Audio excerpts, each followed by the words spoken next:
Welcome back.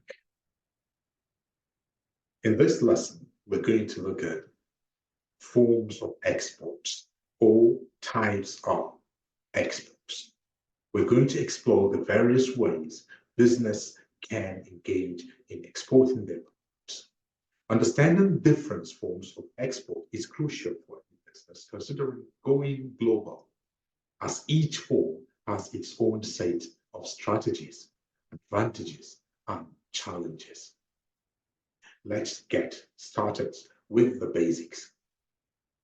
Exporters can be broadly categorized based on the scale of their operations, the nature of their product, and how they choose to engage with international markets. These choices impact everything from how they market their product to how they handle logistics and compliances with international standards.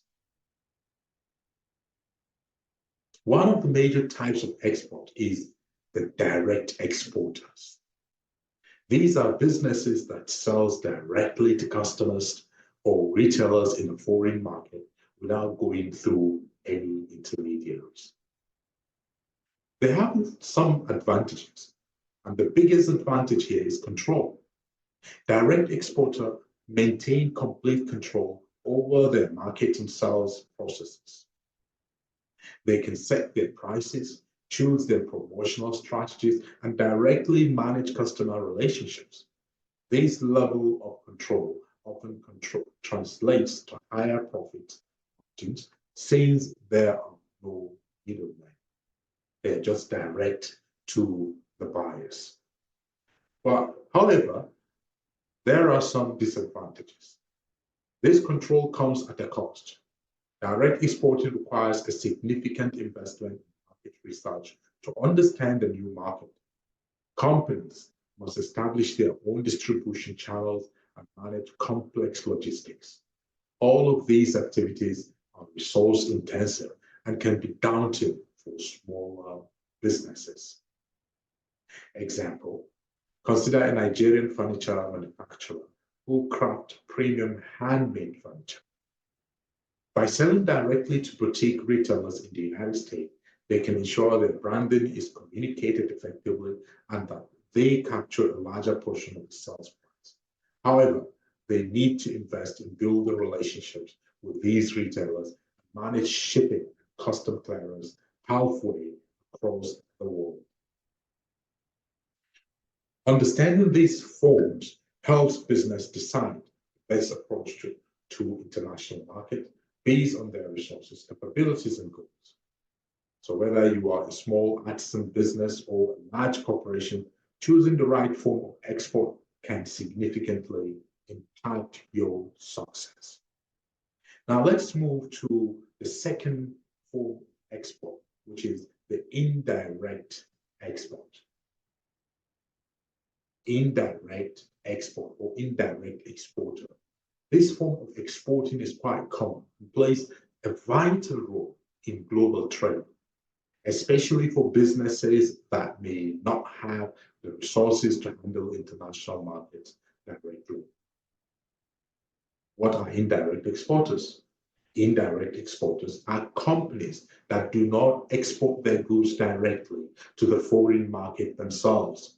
Instead, they sell their product to an intermediary like an export trading company or a domestic wholesaler, who then takes on the responsibility of exporting these goods abroad. They have some advantages. One of the main benefits of using intermediaries is that it significantly reduces the risk associated with entering foreign markets. Companies don't have to deal with the complexities of international shipping, custom regulations, or foreign market fluctuations. Lower initial investment. Indirect exporting requires less investment in terms of both time and money.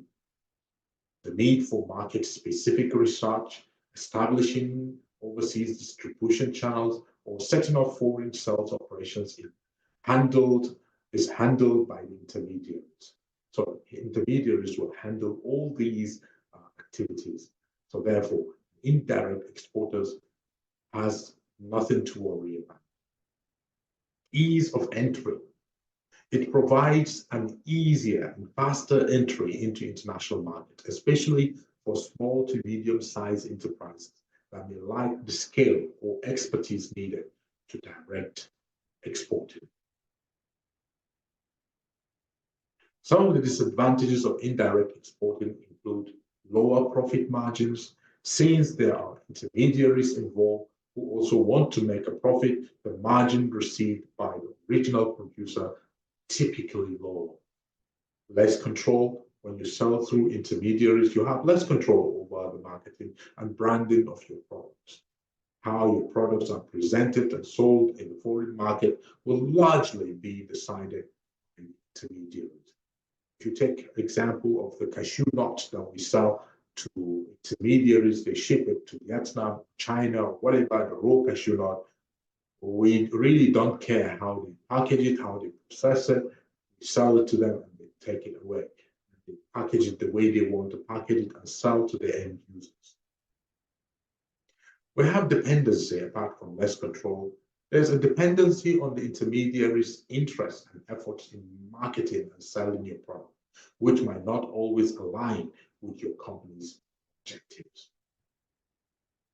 Imagine a small-scale cocoa grower in Nigeria. Instead of setting up export operation, which can be daunting and expensive, they sell their cocoa to a local agent. This agent then export the cocoa to charcoal to chocolate manufacturers in Belgium. While the grower benefits from the simplicity of this arrangement, they must accept potentially lower earnings than they might achieve through direct sales and have little say in how their cocoa is marketed abroad. As we can see, indirect exporting can be a double-edged sword. It simplifies the process of entering foreign markets, but at the cost of reduced profits and control. For many businesses, especially smaller ones, it represents a necessary trade-off to participate in international market. The third type of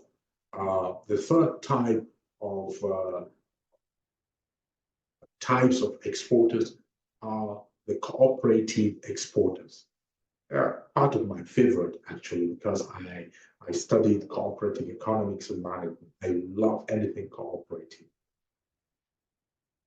This model is particularly relevant for small producers or manufacturers who might find the direct costs and complexities of entering international markets daunting on their own. Now, what are these cooperative exporters? Cooperative exporters are groups of producers or manufacturers who come together to form a cooperative venture aimed at exporting their products. This collaboration allows them to pool their resources, share costs, and jointly manage the export process. You see why I say I really love the cooperative thing, because that's one best way doing export, especially to our peasant farmers. We can come together and form a cooperative societies and start exporting their products elsewhere, out of the country, and make huge amount of revenue. Advantages of cooperative exporting are cost effective. One of the primary benefits for small producers is that cooperative exporting allows them to share the hefty costs associated with international market shaping and compliances. This can make the difference between accessing or being shut out of global markets. Number two, increased bargaining power. When small producers unite, they can leverage their combined volume to negotiate better terms with buyers and service providers. This increased bargaining power can lead to more favorable sales agreements and higher returns. Number three of the advantages is shared risk. Exporting can be risky, particularly when entering new, unfamiliar markets. Cooperatives allow members to distribute these risks, reducing the potential impact on individual members. Whatever has an advantage must have a disadvantage. The disadvantages of cooperative exporting include potential for conflict. When multiple parties manage a cooperative, there can be conflicts over decision making. Different members might have varying objectives, strategies, and levels of commitment, which can complicate consensus building. Remember, in a cooperative movement, some of our colleagues who studied cooperative economics, they all know one man, one vote is completely a democratic system. Anything can happen. Number two of the disadvantages include uneven distribution of profits. Depending on cooperative structure and terms of agreement, profits may not always be distributed equitably among all members, potentially leading to dissatisfaction. Challenges in aligning business goals. Each member of a cooperative might have a different long-term goals and business practices, making it difficult to align strategies effectively. Let's consider a cooperative of Nigerian cashew farmers. These farmers might struggle individually to export their products due to the high cost and complexities of international market regulations. However, by forming a cooperative, they can pool their resources to export collectively to market in India, where there is a high demand for cashews. These arrangements allows them to share the logistic cost, negotiate better shipping rates, and reach a larger market than they could individually. In summary, cooperative exporting offers numerous benefits, particularly to smaller producers looking to expand internationally. However, it requires careful management, alignment of goals to ensure long-term success and harmony among members. The last part of the types of exporter that we're going to look at is the piggyback exporters. The piggyback exporting. This approach can be particularly appealing for companies looking to expand internationally without the hefty upfront investment in establishing their own distribution channels. What are piggyback exporters? Piggyback exporting occurs when a company, which typically doesn't have its own means to access foreign markets, partners with another company that already has established distribution channels. This allows them to piggyback, or hitch a ride on the other company's distribution channels. Some of the advantages of being a piggyback exporter is quick market entry. One of the biggest advantages of piggyback exporting is the speed of market entry. Companies can quickly tap into new markets without the need to build relationships from scratch or invest heavily in logistics and market research. Number two, reduced cost. By using another company's distribution channel, piggyback exporters can significantly reduce their distribution and marketing cost. This cost saving is due to leveraging the partner company's established logistics, warehousing, and distribution system. But as we all mentioned, because we're bringing everything in and out, and look at the negative side and the positive side of everything we do here, and the export and the type of exporter that we're talking about. Piggyback also has its own disadvantages. Dependence on another company's channel. This dependence can be risky. If the partner company decides to change its strategy, or if the relationship sours, the piggyback exporter will lose access to the market abruptly. Limited control over marketing. Piggyback exporters often have limited influence over how their products are marketed abroad. The controlling company usually dictates the marketing strategy, which might not always align with the piggyback exporter's brand image or objectives.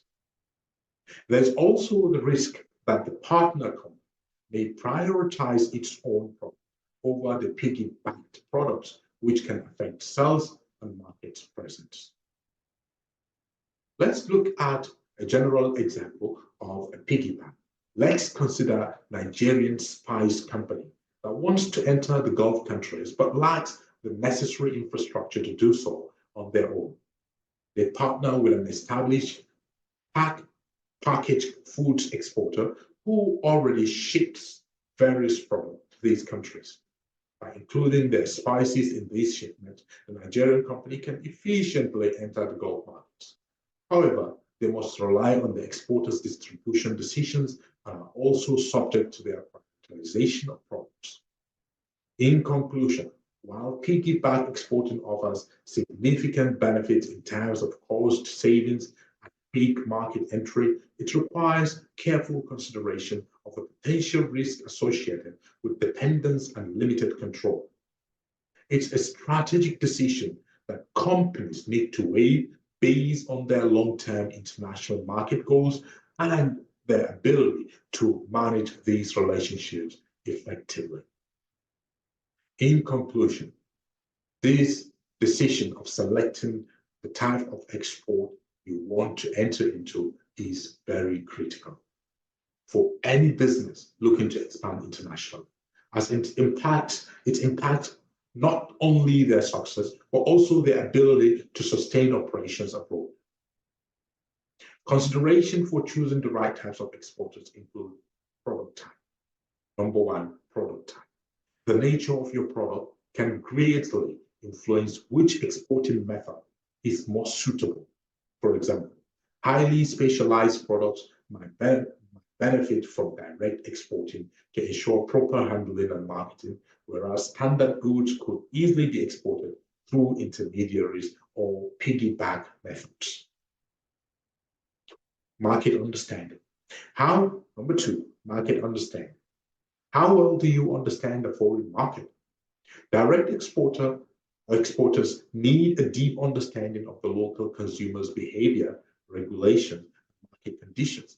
If this knowledge is not robust, using an intermediary or cooperative approach might be safer and more effective.